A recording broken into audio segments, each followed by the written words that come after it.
ఇక next gun culture గురించి మాట్లాడుకుందాం మిత్రులారా. గన్ కల్చర్ గురించి అలాగే రేవంత్ రెడ్డి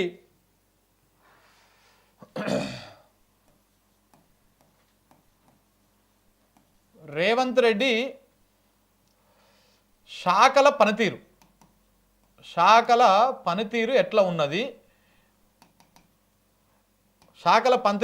ఫస్ట్ సీఎం, ఇంకా సీఎం అనేది పక్కన పెడదాం. ఆయన సీఎం అనేదానికి ఇంకా ఫిట్టా అన్ఫిట్టా మనం మాట్లాడుకోవద్దు. హోంశాఖ ఉంది ఆయన దగ్గర, హోంశాఖ ఉన్నది, అలాగే ఇంకొకటి మున్సిపల్ శాఖ ఉన్నది, ఇంకొకటి విద్యాశాఖ ఉన్నది. ఈ 3 శాఖలు ఉన్నాయి. ఈ 3 శాఖల పనితీరు ఎట్లా ఉందో ఒకసారి మనం డిస్కస్ చేస్తే చాలా అధ్వాన్న పరిస్థితిలో ఉన్నది ఈ 3 శాఖల పనితీరు. ఫస్ట్ హోంశాఖ తీసుకుంటే లా అండ్ ఆర్డర్ అయితే చాలా దారుణం, మొత్తం ఫెయిల్ అయిపోయింది. తెలంగాణ 10 సంవత్సరాలలో, తెలంగాణ రాష్ట్రం 2014లో వస్తే 2024 దాకా ఈ లా అండ్ ఆర్డర్ ఎక్కడ కూడా అదుపు తప్పకుండా ఏడనో చిల్లర మల్లరగా అక్కడక్కడ ఏది భయంస లాంటి ప్రాంతాల్లో కొంతమంది కావాల్సుకొని పెట్టినటువంటి లొల్లులు తప్ప ఈ రాష్ట్రంలో తెలంగాణ స్వరాష్ట్రంలో మతపరమైనటువంటి విద్వేషాలు కానీ ఈ గన్ కల్చర్ కానీ పెద్దగా లేకుండే. కానీ రేవంత్ రెడ్డి గారు ముఖ్యమంత్రి అయిన తర్వాత, కాంగ్రెస్ పార్టీ అధికారంలోకి వచ్చిన తర్వాత గన్నులు పట్టుకొని విచ్చలవిడిగా రోడ్ల మీద తిరిగేటువంటి పరిస్థితులు వచ్చినాయి. ఇప్పటికే మనం చాలా చోట్ల చూసినాం. హైదరాబాద్ నడిబొడ్డున మలక్పేట దగ్గర ఒక కమ్యూనిస్టు లీడర్ని పట్టపగటీలు కారులో వచ్చి గన్నుతోని తుపాకీతోని కాల్చేసి చంపేసిపోయి రోడ్డు మీద. కాంగ్రెస్ పార్టీ సంబంధించినటువంటి యువ నాయకుడిని ఒకరిని మెదక్ రోడ్లో, హైదరాబాద్ దాటిన తర్వాత మెదక్ రోడ్లో ఆయన్ని పట్టపగటీలు అక్కడనే కాల్చి రోడ్డు మీదనే చంపేసిపోయారు. నిన్న ఖజానా జ్యువెలర్స్లో దొంగలు గన్నులు పట్టుకొని పోయి బెదిరించి అక్కడ లూట్ చేసేటువంటి ప్రయత్నం చేశారు. మరి లాండ్ ఆర్డర్ ఏం చేస్తున్నట్టు, హోంశాఖ మంత్రి ఏం చేస్తున్నట్టు, డీజీపీ గారు ఏం చేస్తున్నట్టు కళ్ళు మూసుకున్నారు. అసలు డీజీపీ ఉన్నాడా రాష్ట్రానికి? పనిచేస్తున్నాడు ఆయన? పోలీస్ వ్యవస్థ ఏం చేస్తూ ఉన్నది?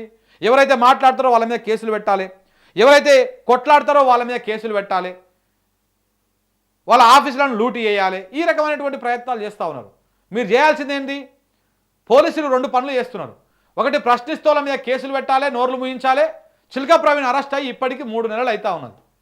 ఇగో ఇట్లా ఎక్కడికక్కడ వాళ్ళని అరెస్ట్ చేసి లోపల పెట్టేసి బయటకు రాకుండా కుట్రలు చేయాలి.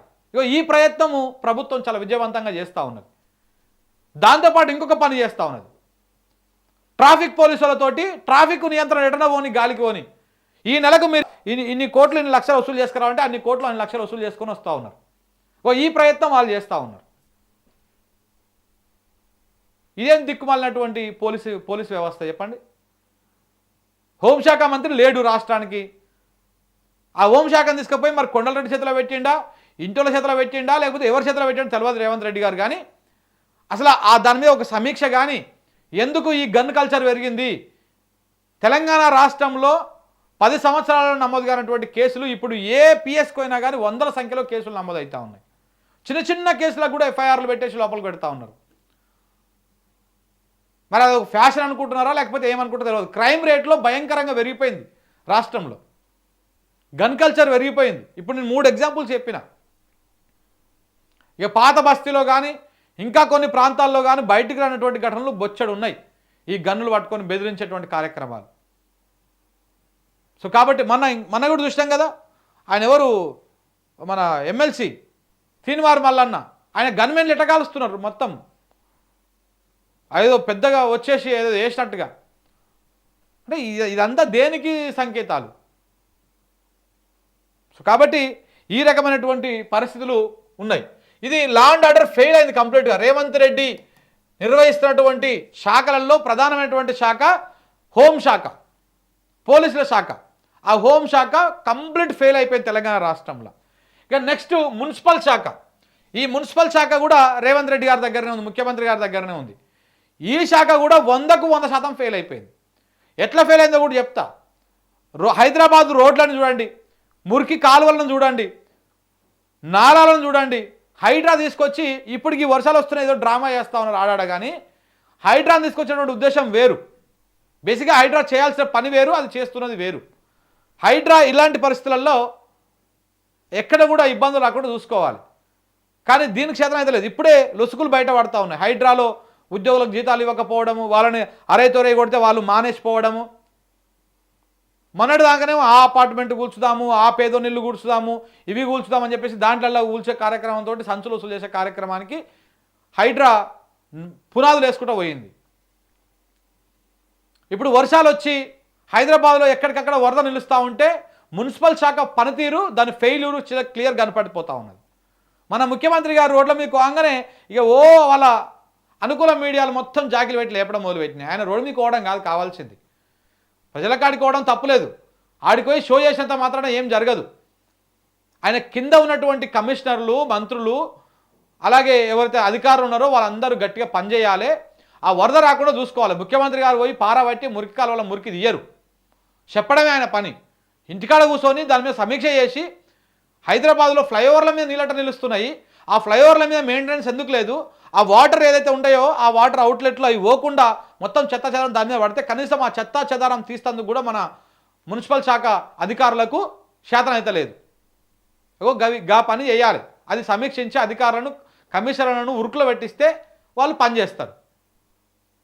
ముఖ్యమంత్రి గారు, మంత్రి గారే మంచిగా తడుగుడ్డేసుకొని పండుకుంటే వాళ్ళు ఇంకా మంచిగా పండుకుంటారు. ప్రభుత్వ ఉద్యోగులు ఎటుంటారు, ముళ్ళుగడ్డ పెట్టి ఎప్పుడు కూర్చుతూనే ఉండాలి, వాళ్ళని కూర్చుతూనే పనిచేస్తారు. కాబట్టి మున్సిపల్ శాఖ కూడా కంప్లీట్గా ఫెయిల్. ఇక విద్యాశాఖ, ఈ విద్యాశాఖ గురించి మనం ఎంత తక్కువ మాట్లాడుకుంటే అంత మంచిది. ఇక దీనికి అకునూరు మురళి, ఆ మురళి, తోక మురళి, ఈక మురళి అందరూ కలిసి ఏవో రకరకాల పోస్టులు ఎలగబెడతా ఉన్నారు. కానీ ఏ రకమైనటువంటి పురోగతి లేదు ఈ 2 సంవత్సరాలలో. ఏ రకమైనటువంటి పురోగతి లేదు. ఫీజులు నియంత్రించిరా లేదు, కొత్త స్కూల్లో ఏమైనా కట్టిరా లేదు, గురుకులాలలో ఏమైనా మంచి నాణ్యమైన ఫుడ్ పెడుతున్నారా లేదు. అప్పట్లో మెనూ మీద, ఆ ఫుడ్కి ఇచ్చేటువంటి డబ్బుల మీద చాలామంది మాట్లాడేవాళ్ళు. ఇప్పుడు ఎవ్వరు కూడా దాని గురించి మాట్లాడతలేరు, ఎక్కడ కూడా అది లేదు. పూర్తి స్థాయిలో ఫెయిల్ అయిపోయింది. సో కాబట్టి విద్యాశాఖ కూడా పూర్తి స్థాయిలో ఫెయిల్. ఇక మరి ముఖ్యమంత్రి గారు ఇక ఏ శాఖ నిర్వహించడంలో సక్సెస్ అవుతా ఉన్నారో అర్థమవుతలేదు. ఆ నిర్వహిస్తున్నటువంటి ప్రధానంగా ఉన్నటువంటి 3 శాఖలు కంప్లీట్గా ఫెయిల్, మొత్తము ఒక చేతన వ్యవస్థలోకి వెళ్ళిపోయినాయి అవంతా కూడా. సో కాబట్టి మీరు నిర్వహించలేనప్పుడు ఈ శాఖను ఒకరికి, ఈ శాఖను ఒకరికి, ఈ శాఖను ఒకరికి, ఇంకా 3, 4కి ఇచ్చే అవకాశం ఉంది కదా, ఇవ్వండి. అన్ని పనికిరాని శాఖలన్నీ ఇచ్చారు కదా బీసీలకు. ఒక శాఖని, హోంశాఖను ఒక బీసీకి ఇవ్వండి, మున్సిపల్ శాఖను ఇంకో బీసీకి ఇవ్వండి, అలాగే విద్యాశాఖను ఇంకొక బీసీకి ఇవ్వండి. ఇస్తే ఇంకా ఇవ్వాలనుకుంటే మళ్ళీ కోదండ రెడ్డికి, ఇంకొక రెడ్డికి, ఇంకొక రెడ్డికి. రెడ్లకు మాత్రం బలమైనటువంటి శాఖలు, ఏం పనికిరానివి ఈగలు దోపుకున్నటువంటి శాఖలేం బీసీలకు, ఎస్సీ ఎస్టీలకు ఇవ్వాలి. ఇట్లా ఉంటుంది అన్నమాట వీళ్ళ కథ.